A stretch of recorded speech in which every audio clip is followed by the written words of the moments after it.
Welcome to my channel maths by Vivek Gupta sir. ठीक है बच्चों, आज अपन बहुत ही महत्वपूर्ण प्रमेय आधारभूत समानुपातिकता प्रमेय, जिसे बीपीटी के नाम से भी जानते हैं और इसे थेल्स प्रमेय भी कहते हैं, को सिद्ध करेंगे। ठीक है बच्चों, इस पूरी प्रमेय को मैं कुछ बिंदुओं पर सिद्ध कराऊंगा।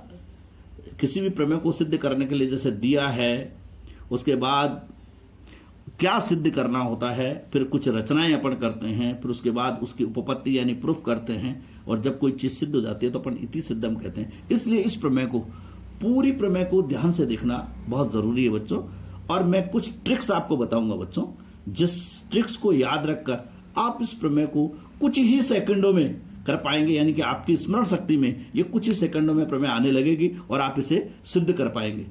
ठीक है बच्चों, वो ट्रिक क्या है, वो ट्रिक को ही पहले याद कर लेते हैं, फिर अपन प्रमेय शुरू करते हैं। वो ट्रिक है बच्चों LRD3। LRD3 का मीन जैसे जैसे आप प्रमेय करते जाएंगे बच्चों, मैं आपको बताता जाऊंगा। ठीक है बच्चों, जब आप पूरी प्रमेय देख लेंगे तो आपको मतलब समझ में आ जाएगा कि LRD3 ट्रिक क्या है। ठीक है, और आप इस चैनल को सब्सक्राइब करना ना भूलें। ठीक है बच्चों, शुरू करते हैं आज अपन बीपीटी यानी आधारभूत समानुपातिकता प्रमेय। ठीक है बच्चों, ये प्रमेय क्या कहती है, इसका स्टेटमेंट देखते हैं बच्चों।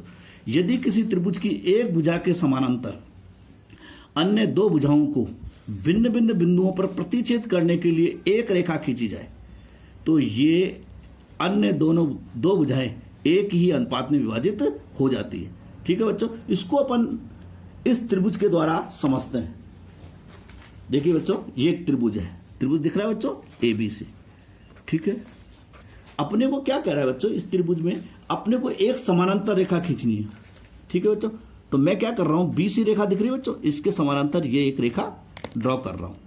ठीक है बच्चों, ये देखिए मैंने एक रेखा ड्रॉ कर ली और इसको मैंने नाम दे दिया DE। समझ में आ रहा है बच्चों?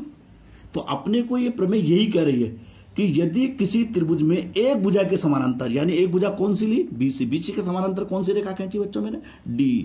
ठीक है बच्चों, तो आप देख रहे हैं बच्चों दो अन्य भुजाएं बच गई। कौन कौन सी बच गई, AB और AC को। ये क्या कर रही है, अलग अलग बिंदु पर, इसको D बिंदु पर काट रही है और AC को कौन से बिंदु पर काट रही है बच्चों, E पर।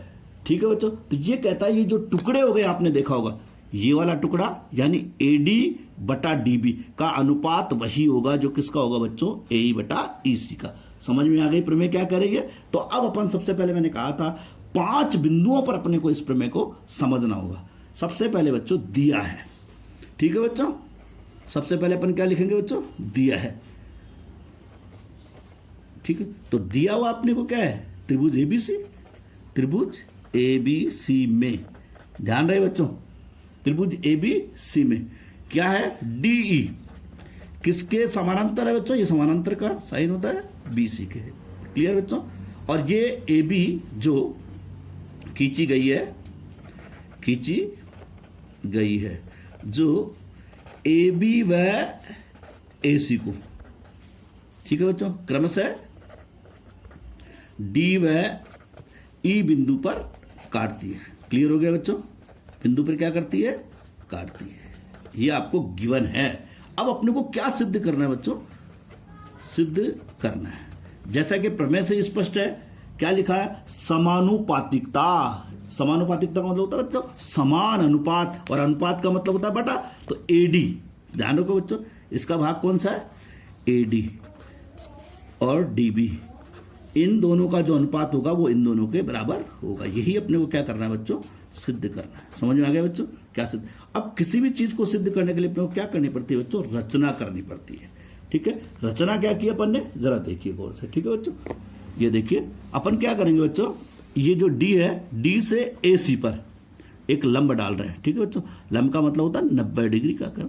ये मैंने एक लंब डाला D है। ठीक है बच्चों, तो ये एंगल कितने डिग्री का हो गया आपका, 90 डिग्री। तो ये भी 90 हो जाएगा। ऐसे ही अपन ने क्या किया बच्चों, इस AB पर E से क्या डाला, एक लंब डाला। ठीक है बच्चों, इसको अपन ने क्या कह दिया, EN। इधर क्लियर बच्चों? तो ये हो गया। अब अपन क्या लिखेंगे बच्चों, DM। उल्टा T बना दीजिए। उल्टा T किसका साइन होता है बच्चों लंब का होता है, उल्टा टी किस पर है बच्चों, ए सी, तथा ध्यान रहे बच्चों ई एन किस पर लंब है, ए बी पर।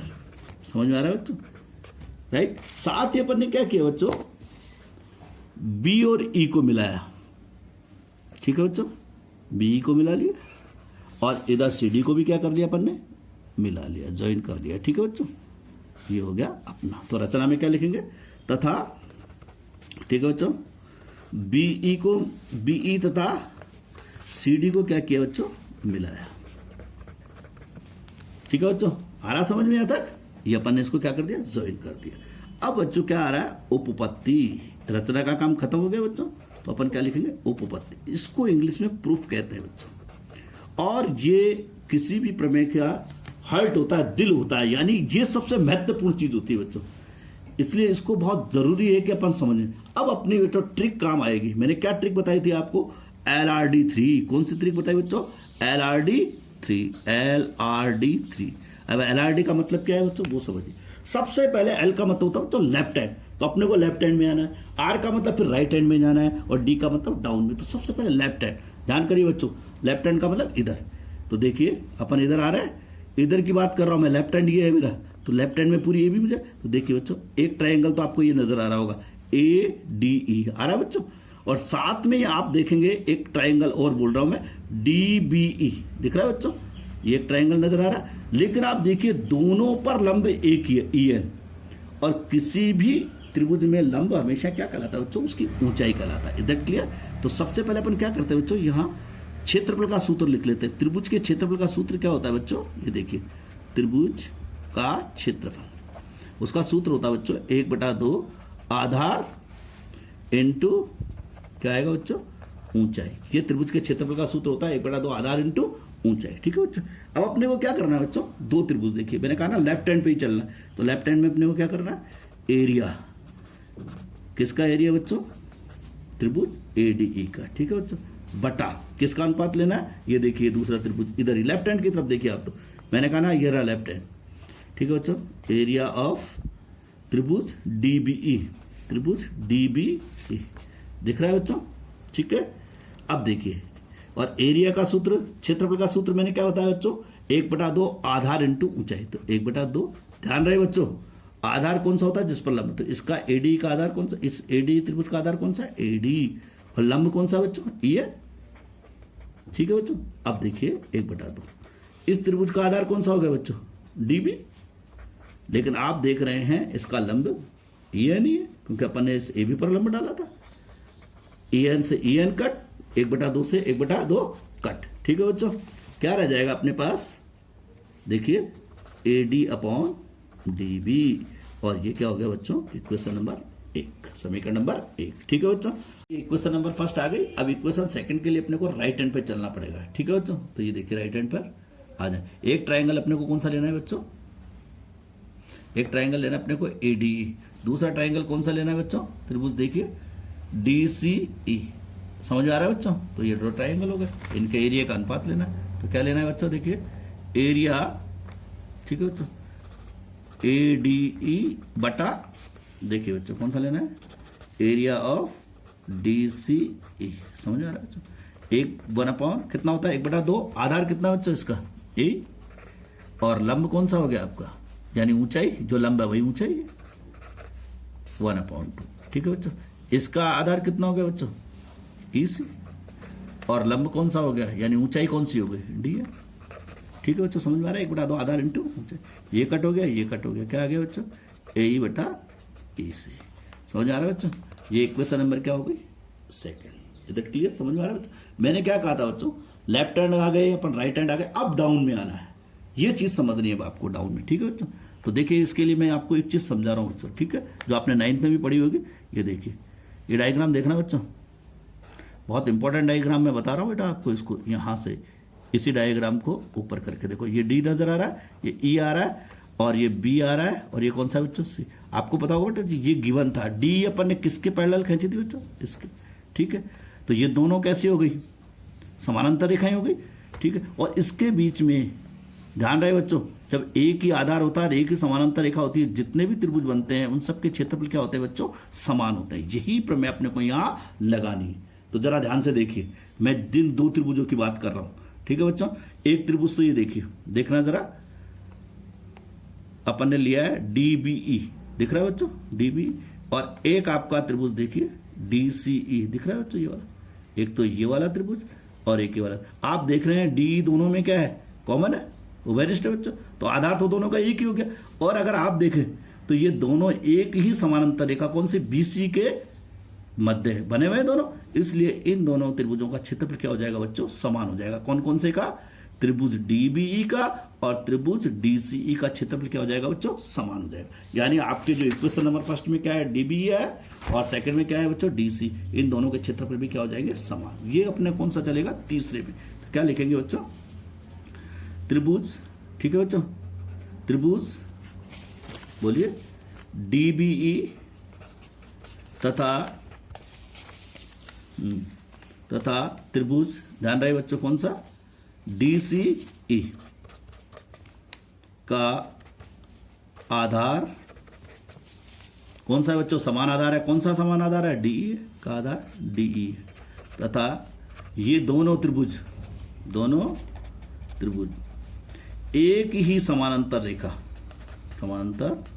रेखा कौन सी बच्चों, BC के मध्य स्थित है बच्चों। और जब ऐसा होता है तो दोनों के क्षेत्रफल क्या होंगे, समान होंगे।